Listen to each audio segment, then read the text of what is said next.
Bom, muito bem. Boa noite a todos. Estou relembrando aqui há uns tempos de YouTube, então boa noite àqueles que nos acompanham pela internet. É um prazer tê-los conosco. O título da nossa reflexão hoje, irmãos queridos, é 7 passos para uma vida com Jesus. No século passado começaram a surgir muitos livros de autoajuda, né?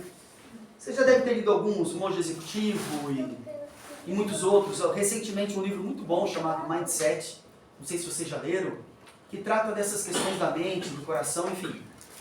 Mas não quer dizer que são só esses 7 passos, apenas 7 passos que eu tirei do meu coração, que eu senti em preparar e falar para vocês essa noite. Nesses 7 passos não estão todos, muito pelo contrário, né? Andar com Jesus envolve uma vida inteira. Então eu espero que vocês se encontrem em algum desses passos e que Deus possa abençoar a sua vida para que você possa sentir o chamado de Deus para você ter um encontro com Jesus nessa noite, tá bom? Muito bem. 7 passos para uma vida com Jesus. Primeiro texto, primeiro ensino está em verso 6. João 14, verso 6. João 14, verso 6, vocês conhecem muito bem o texto, é um texto muito conhecido das Escrituras. Ele vai dizer assim, João 14, verso 6. Respondeu-lhe Jesus: Eu sou o caminho e a verdade e a vida. Ninguém vem ao Pai senão por mim. O mundo em que vivemos hoje é um mundo muito diferente, né? Talvez do que quando eu era garoto. Talvez não, isso é certeza, né? Não estou falando de tecnologia, não estou falando de poder financeiro somente, não estou falando somente de... Estou falando de seres humanos. Eu não sei, mas a impressão que eu tenho é que os seres humanos cada vez mais estão egoístas. Cada um quer andar pelo seu próprio caminho, cada um quer andar por aquilo que acha que é melhor, cada um quer andar por aquilo que entende ser o correto. E estão deixando a palavra de Deus de lado. A filha de Billy Graham estava sendo entrevistada num grande canal lá nos Estados Unidos e perguntaram para ela o que ela achava, por que a violência nas escolas nos Estados Unidos estava aumentando, por que as prisões estavam aumentando. E aí então ela disse: a culpa é do governo mesmo. Eles falaram: mas por que é do governo? Bom, vocês que pediram para tirar a Bíblia das escolas, vocês que pediram para tirar o ensino religioso, vocês que pediram para tirar as Bíblias até da cadeia. Então a consequência de que onde não tem mais Deus, onde não tem Jesus, onde não tem Bíblia é exatamente o que nós estamos vendo. Porque o Estado é laico, então não pode ter ensino de Deus ou de Jesus, né? A Bíblia ensina que o primeiro ponto: Cristo é o caminho, a verdade e a vida. Não tem outro caminho que não seja Jesus. Irmãos, com muito carinho, eu aprendi com a minha mãe isso. Com a minha mãe e com o meu pai. Quando eu entrei para a igreja, minha mãe disse para mim: filho, não tem outro caminho a não ser em Jesus Cristo. E eu dizia para minha mãe: mas como assim, mãe? Ela dizia: nunca entre na igreja por causa de ninguém e nunca saia da igreja por causa de ninguém. Quando eu me batizei, quando eu tomei essa decisão, ela disse: você não entre lá por causa da mãe e do pai. Mamãe está muito feliz, pai está muito feliz, mas não entre lá por causa de nós dois. Entre e se batize na igreja por causa de Jesus Cristo. Eu fiquei intrigado, perguntei um pouco mais: mas o que você quer dizer com isso? E então ela tem essa história que a gente já ouviu muitas vezes, né? A igreja como um hospital, lá está todo mundo doente, alguns estão com gripe, outros estão com câncer, entre aspas, né? Não estou comparando câncer, para quem perdeu alguém assim é doloroso. Eu já perdi, inclusive, minha avó assim. Mas estou comparando o sentido da doença, né, com a questão espiritual. Alguns estão muito mal, com uma doença terrível, estado terminal, e outros estão com uma gripezinha, mas todos estão no hospital. Você é só mais um lá. Mas a sua condição de saúde vai depender da sua espiritualidade, filho. E a minha mãe sempre me disse isso: se agarra a Jesus. O pastor Bolhão tem um livro fantástico, que dá para achar pela internet, em PDF talvez, chamado Conhecer Jesus é Tudo. Se você nunca leu esse livro, precisa ler. É lindo, maravilhoso. E ele fala basicamente isso: quem não conhece Jesus tem que rever a sua vida. Esse é o primeiro grande ensino e história da vida. Precisamos ter Jesus no nosso coração. Segundo grande ensino: você precisa reconhecer o quanto Deus te ama. João 3,16. Texto muito conhecido das Escrituras, conhecido de todos nós, que diz, e é fácil, acho que todos têm de cor, mas é João 3,16. Eu vou abrir aqui apenas como incentivo para que você sempre abra a sua Bíblia. João 3,16. Porque Deus amou o mundo de tal maneira que deu o seu Filho unigênito, para que todo aquele que nele crê não pereça, mas tenha vida eterna. Acho que eu já falei isso aqui, e se eu não falei, vou repetir para vocês e para quem nos acompanha aí no canal do Daniel. Jesus morreu por causa dos nossos pecados? Sim. Jesus morreu para vencer o pecado? Sim. Jesus morreu para vencer a morte? Sim. Para nos dar vida eterna? Sim. Para restaurar o plano original de Deus lá no Éden com o casal? Sim. E para nos levar a morar na Nova Canaã? Tudo isso Jesus morreu. Mas o ponto auge da cruz foi o amor de Cristo, o amor de Deus, o amor do Espírito. A Bíblia declara o principal motivo. O principal motivo da morte dele é o amor de Deus para conosco. Não existe amor maior do que esse. E outro texto diz que Deus deu o seu próprio Filho em resgate da raça humana. O ponto auge da história humana está na cruz, mas não só por causa daqueles motivos que eu falei, mas porque Deus amou. Você é tão importante, até as crianças, todos nós somos tão importantes para Deus, que Ele mandou o seu Filho, aliás, mandou não, permitiu que o seu Filho morresse em nosso lugar por amor a você, por amor a mim. O auge da cruz é o amor de Deus estampado, com gotas de sangue e lágrimas do próprio Filho de Deus sendo derramado na cruz. Se você não reconhecer o amor de Deus, se você não reconhecer que precisa andar com Jesus, algo na nossa religiosidade precisa mudar. Ou eu reconheço isso, ou eu estou longe do ideal de Deus. Se eu reconheço isso, eu recomeço a minha vida reconectando com o Criador aquilo que Ele quer de bom para mim e para você. Terceiro ponto, então, segundo ponto, reconheça o amor de Deus. Primeiro, Jesus tem que ser o centro da sua história. Terceiro, está em Isaías 59, verso 2. O texto vai nos trazer o terceiro ensino dessa noite. Isaías 59, verso 2. Que diz assim: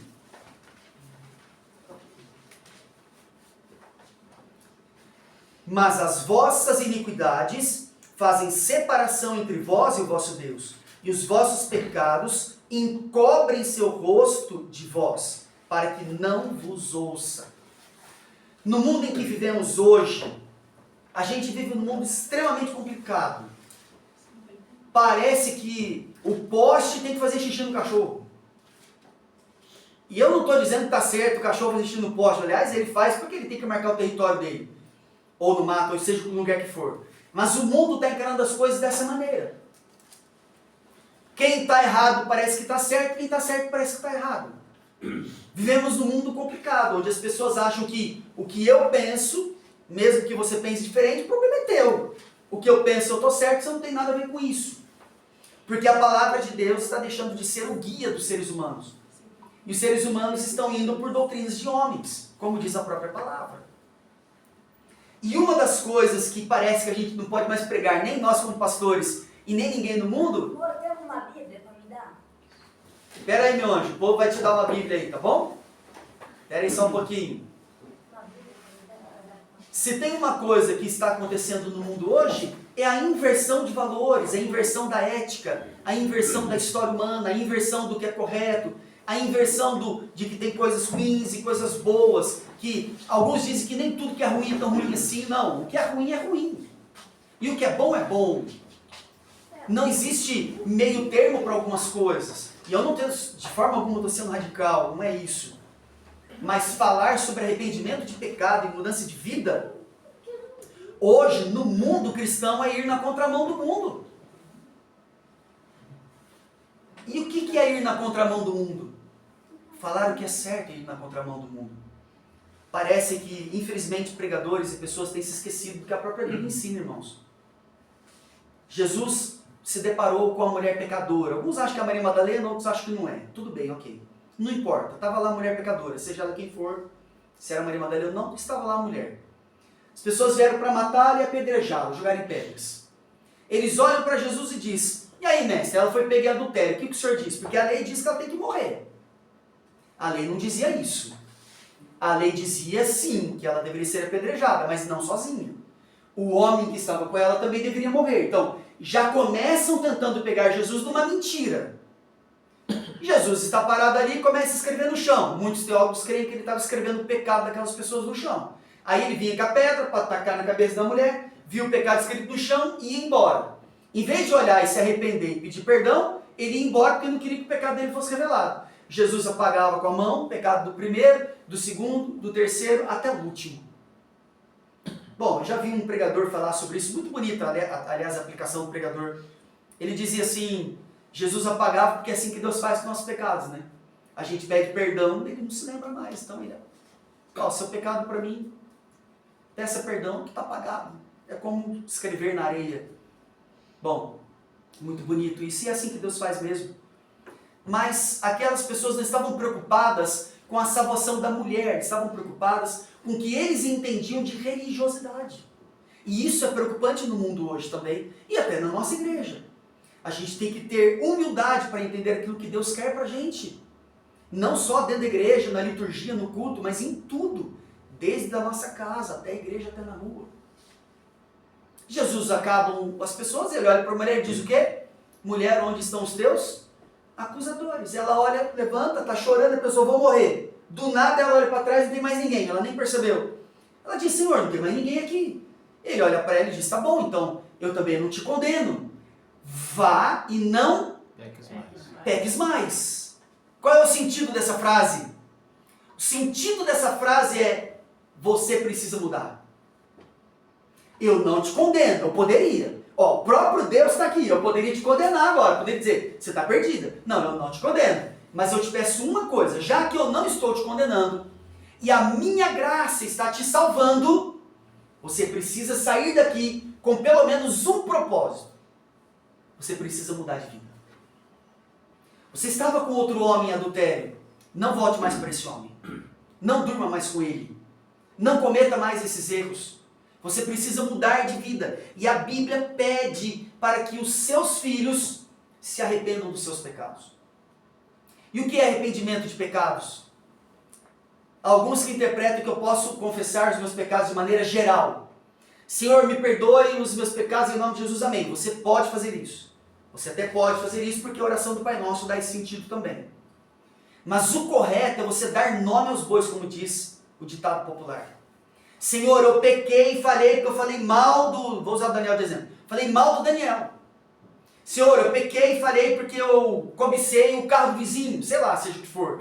Senhor, eu falei e pequei porque eu bati demais no filho. Senhor, eu falei e pequei porque eu falei um palavrão na rua. Eu não sei, só estou hipoteticamente aqui imaginando, seja qual for o seu pecado, ou o meu pecado, ou o pecado de cada um de nós.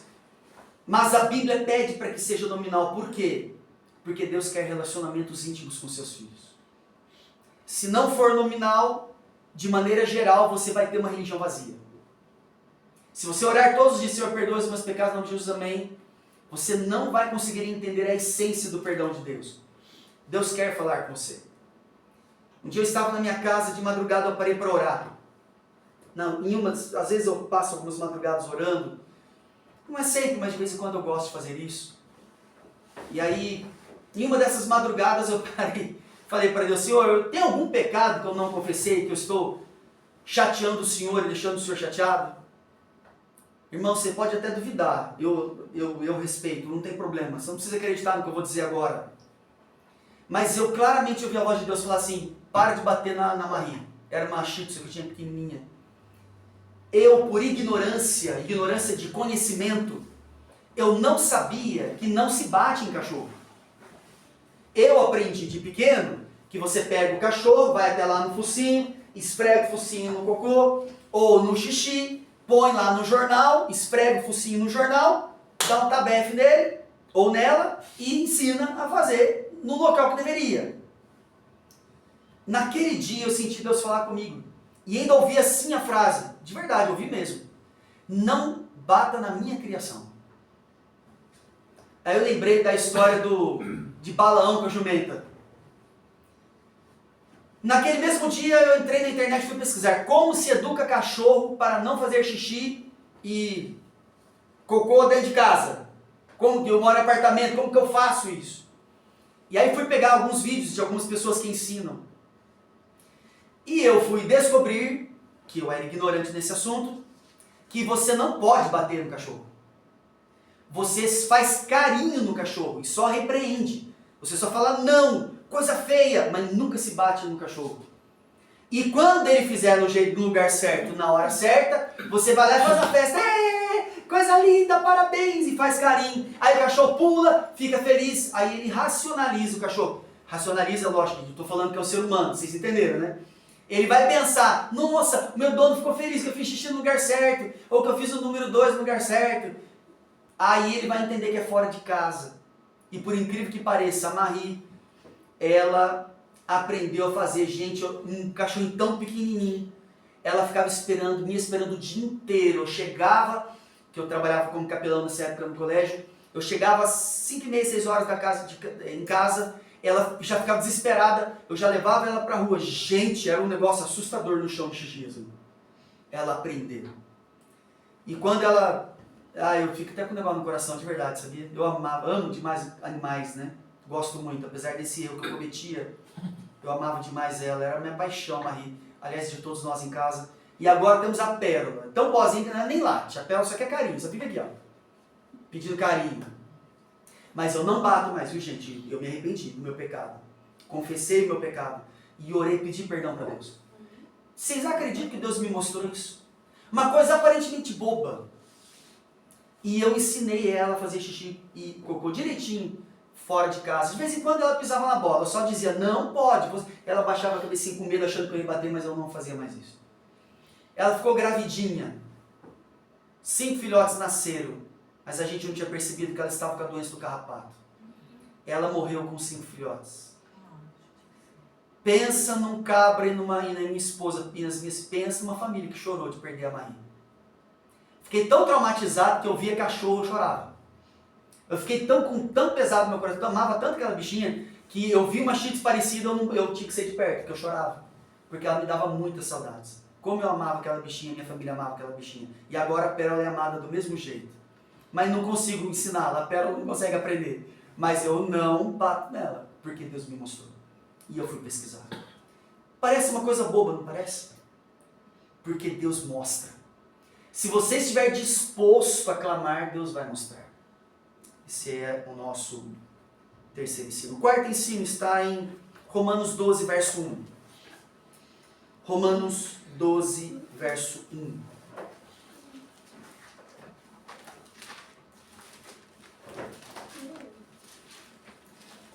Romanos 12, verso 1. Abra sua Bíblia e me acompanhe. Diz assim, esse é o quarto ensino da noite. Rogo-vos, pois, irmãos, pelas misericórdias de Deus, que apresenteis o vosso corpo por sacrifício vivo, santo e agradável a Deus, que é o vosso culto racional. Claro que no meu entendimento, o culto racional não quer dizer que você só deve usar a razão para tomar decisões ao lado de Deus. Não é só razão, porque o ser humano é movido a emoções. Deus é movido a emoções. Eu não sei se eu preguei aqui ainda, mas tem um sermão que eu mostro que Deus chora. Jesus chorou. Deus chora. Nós somos movidos a emoções, mas o que eu entendo desse texto é que Deus apresenta motivos para que você tome decisões, racionais ou não, do lado dele. Mas ele faz um pedido. Deus pede que você apresente o seu corpo como sacrifício vivo a Deus. Isso significa entrega total. Claro que nós nunca vamos ser perfeitos, irmãos. Isso não tem como. Mas ele pede para que nós entreguemos o nosso coração completamente a ele. Ele pede que a sua vida seja colocada e calcada aos pés de Cristo. Essa decisão tem que partir de você e de mim. E tem que partir hoje, essa noite. Amar não é um sentimento, irmãos. Amar é uma decisão. Pode parecer sentimento, e é. Não deixa de ser. Mas amar é uma decisão. Vou dar um exemplo. Vou usar eu e minha esposa. Quando eu disse sim para minha esposa, quando você disse sim para o seu marido, você disse não para todas as outras mulheres. E não para todos os outros homens. Você fez uma escolha. Eu escolhi amar essa pessoa, por sentimentos ou não, por coisas que foram crescendo, mas ao mesmo tempo você está negando, porque você está decidindo. Mas tem gente que decide trair, então é uma decisão. Então não ama completamente. Se eu amo a Deus completamente, eu vou traí-lo? Vou abandoná-lo? Vou deixá-lo? Amar é uma decisão. Muita gente confunde esse sentimento. Quando eu li o texto, o primeiro texto, que Deus amou, o segundo, que Deus amou o mundo de tal maneira, Deus decidiu. Eu amei tanto esse povo, esses seres humanos, que o meu filho vai lá morrer no lugar deles. Ele decidiu. Amar é uma decisão. O meu corpo sendo entregue como sacrifício vivo a Deus, irmãos, é uma decisão. É uma decisão. E é tão bonito o texto que diz, a impressão é que Deus se agradará. Perceberam isso? Olha o que diz aqui. Santo e agradável a Deus. Deus, ele se agrada quando tomamos decisões ao lado do Senhor. Ele se agrada que você tome decisões para crescer espiritualmente. Muito bem. Esse é o quarto ensino dessa noite. Entregue-se totalmente. Quinto ensino. Efésios 2, 8 e 9. Um pouquinho mais para frente. Efésios 2, 8 e 9. Diz assim.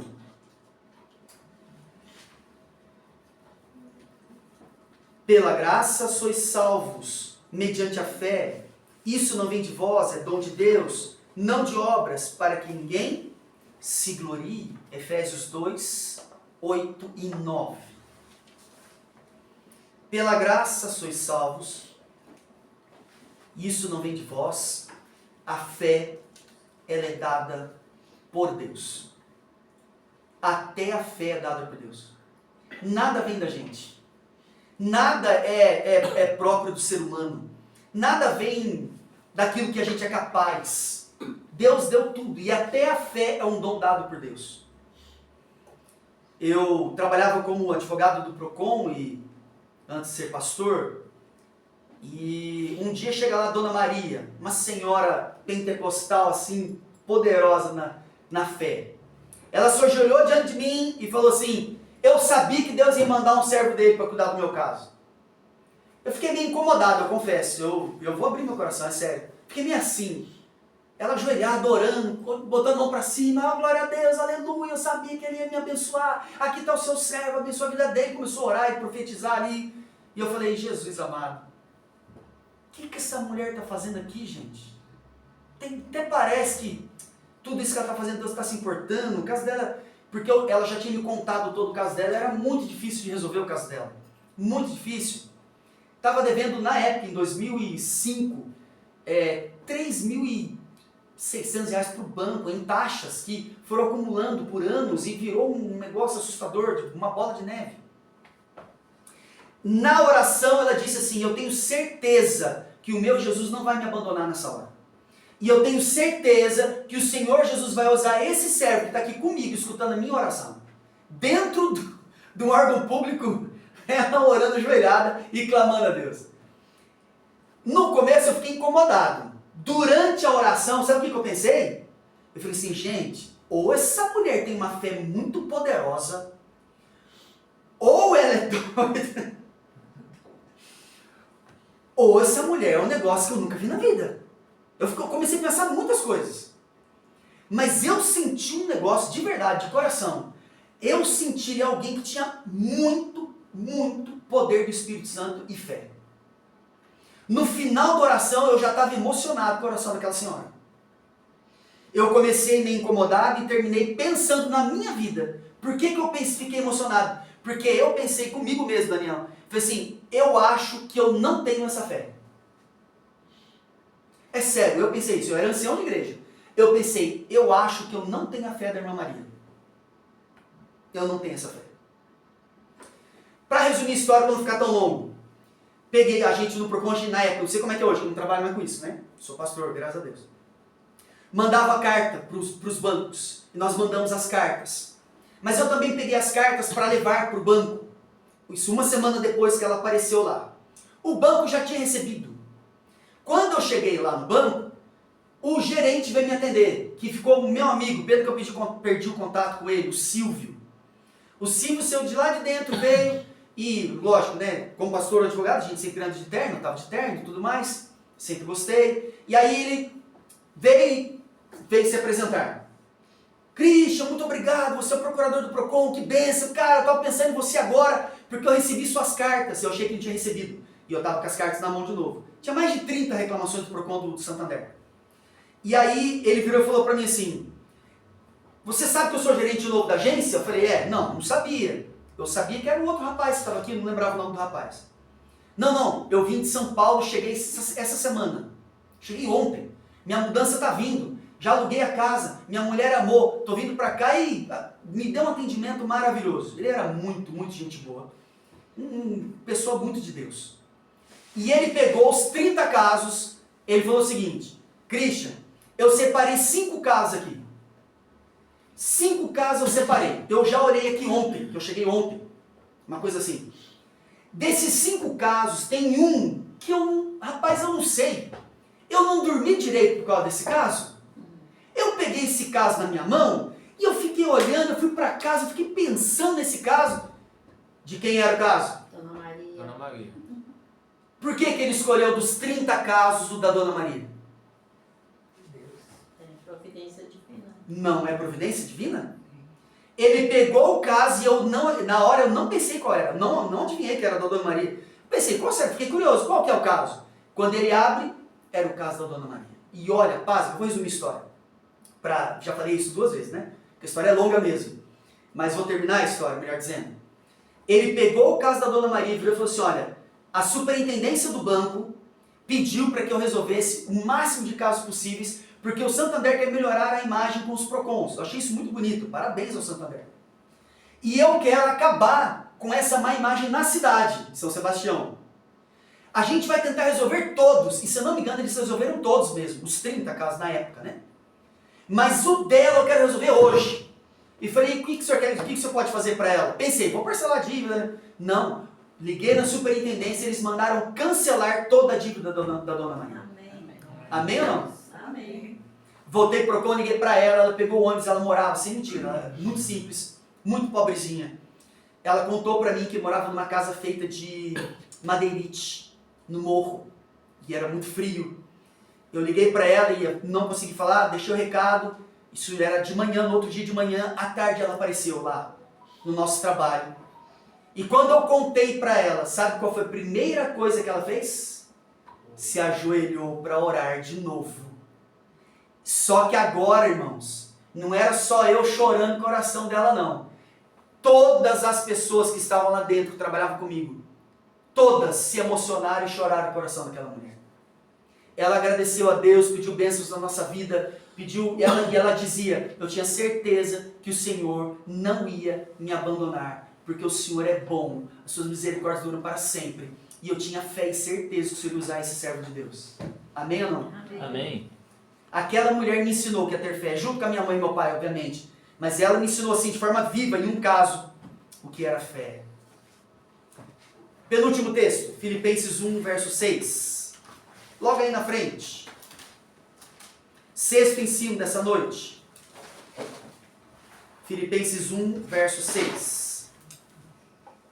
Diz assim: estou plenamente certo de que aquele que começou boa obra em vós há de completá-la até ao dia de Cristo Jesus. Esse texto me ensina que Jesus, que Deus, Ele quer completar a boa obra que começou em você. Então, aqui, irmãos, nós estamos na igreja, aqui em Ouro Fino. Se você não conhece, vem aqui um dia conhecer. Mas para você que acompanha no canal do Daniel, desse homem de Deus, se você está afastado de Deus, volte para Jesus. Porque se Ele começou a boa obra na sua vida, Ele tem que completar. Mas você precisa voltar para Ele. Mas nós que estamos na igreja, não podemos nos esquecer que nós também, com humildade, precisamos desse complemento, irmãos. Eu preciso disso todo dia, o Daniel, todos nós precisamos. Ele está doido, Deus está doido, Jesus está doido para completar essa boa obra. Mas ele não pode completar se nós não permitirmos que ele faça as mudanças necessárias na nossa vida. Último ensino dessa noite está em Lucas, capítulo 8, versos 1 a 3. Lucas, capítulo 8, versos 1 a 3. Lucas 8, 1 a 3. Diz assim: Aconteceu, pois, disso que andava Jesus de cidade em cidade e aldeia em aldeia, pregando e anunciando o evangelho do reino de Deus. E os 12 iam com ele.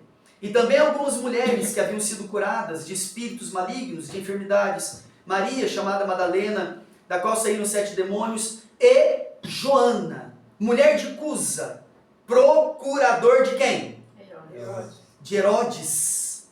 Susana e muitas outras, as quais lhe prestavam assistência com seus bens. A mulher naquela época não trabalhava, como é que elas tinham bens? Como é que elas prestavam assistência? Segundo alguns teólogos aí, especialistas na história romana, algumas pessoas mais abastadas davam tipo uma mesada para as esposas. E alguns dizem que algumas mulheres trabalhavam mesmo. Então elas tinham o seu próprio dinheiro. O que me impressiona, e eu quero falar, é de Joana. Eu quero terminar com a história dessa mulher. Porque essa mesma mulher, veja o que está escrito aqui mesmo em Lucas 23. Aliás, Lucas 24, verso 10.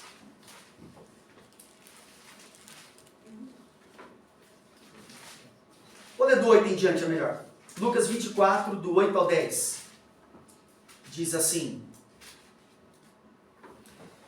Então se lembraram das suas palavras, porque os anjos falaram para elas. Elas viram os anjos, ficaram atemorizadas, se ajoelharam diante dos anjos, e os anjos falaram para ela: vocês não estão lembrando que Jesus falou que ia ressuscitar? E então era isso que está acontecendo aqui na cena. 9. E voltando do túmulo anunciaram todas essas coisas aos 11 e a todos os que mais estavam com elas. Eram, presta atenção, Maria Madalena, quem mais? Joana e Maria, mãe de Tiago, e também as demais que estavam com elas. Confirmaram essas coisas aos apóstolos. Essa mulher era uma mulher extremamente rica. E se a gente está falando essa noite para alguém que tem muito dinheiro, o evangelho é para você também. Isso significa que Jesus, ele nunca esteve na terra só para salvar os pobres e oprimidos. Ele esteve nessa terra para salvar todos aqueles que queriam se achegar a ele. E Joana é um exemplo lindo de salvação. Possivelmente Joana estava doente, enferma, possivelmente à beira da morte. Susana e outras mulheres também. E Jesus nunca deixou de estender as mãos para salvar quem quer que precisasse da sua graça, da sua cura e da sua salvação. Aqui estamos diante de uma mulher abastada, cheia de dinheiro, mas que ela entendeu quem era Jesus. Quando Jesus morre, ela passa por cima dos seus preconceitos, passa por cima da nação da época. Ah, eu sou romana, eles são judeus. Ela não se importa com nada disso. Ah, eu tenho dinheiro, eles são pobres. Não interessa. Ela vai até o túmulo de Jesus, porque aquele que a curara de alguma enfermidade muito grave tinha morrido. E surgiu no seu coração e de todas aquelas mulheres muitas incertezas. Será que ele vai ressuscitar mesmo? Será que ele era Deus mesmo? Será que ele era um com o Pai na terra? Será que ele era tudo aquilo mesmo? E agora, o que é de nós? Elas se sentiram perdidas e indo ao túmulo, elas entenderam que Jesus havia ressuscitado. São as primeiras pessoas, junto com Maria Madalena, a verem Jesus ali, porque elas possivelmente, pelo que dá para entender nos outros evangelhos, elas todas vão embora, Maria Madalena fica, e ela é a primeira a ver Jesus ressurreto. Queridos, Jesus entrou na sua vida para salvar você. Amém. Para me salvar. Assim como ele fez com Joana e milhares de outras pessoas, e essas todas mulheres, que os nomes não são escritos na Bíblia, ele entrou para nos salvar na nossa vida, para nos curar, para nos abençoar e para nos levar para o seu reino. Hoje aprendemos 7 passos. Não são só esses 7, são muito mais. Mas nesses 7 passos, você precisa se apaixonar por Jesus. Você precisa entender e reconhecer o amor de Deus por você. Você precisa se arrepender dos seus pecados e mudar de vida, ter uma vida mais santificada. Você precisa ter um culto racional para que Deus possa se agradar das suas decisões. Você precisa ter fé, a fé precisa mover a sua vida, como da irmã Maria. Você precisa também entender que a perseverança faz parte da vida do crente. Nós precisamos perseverar, e a Bíblia diz que aquele que perseverar até o fim será salvo. Não é até o meio, não é apenas uma parte, é até o fim. E por fim, Jesus veio curar e salvar todos aqueles que se permitiram ser curados e salvos por Ele, e Ele ainda faz isso até hoje. Ele não se importa com a nossa condição social, Ele não se importa se você é abastado, rico, pobre, simples, Ele quer apenas entrar na sua vida para salvar você. Se você entender isso, você entendeu tudo. Se você não entender isso, você não entendeu nada. Que Jesus possa abençoar você e te dar a salvação no Senhor. É meu desejo para nós essa noite. Que Deus te abençoe. Amém. Vamos cantar o hino final 320.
Querido Jesus, abençoa-nos essa noite para que possamos entender que esses passos, 7 passos, não são apenas esses 7. Nós queremos ter uma vida plena com Jesus. Nós queremos andar com o Senhor, ser abençoados pelo Senhor. Nós queremos te amar completamente, entregar a nossa vida, o nosso coração, os nossos desejos, os nossos impulsos e até aquilo que não presta, colocamos hoje diante do teu altar, para que o Senhor possa nos transformar à sua imagem e semelhança. Amém. Dá-nos a bênção de saber que o Senhor nos curou um dia, está nos curando hoje e continuará nos curando até a sua volta. Amém. Abençoa-nos, Senhor, pela sua graça. Salva-nos para o seu reino. É o que eu te peço por Jesus. Amém. Amém.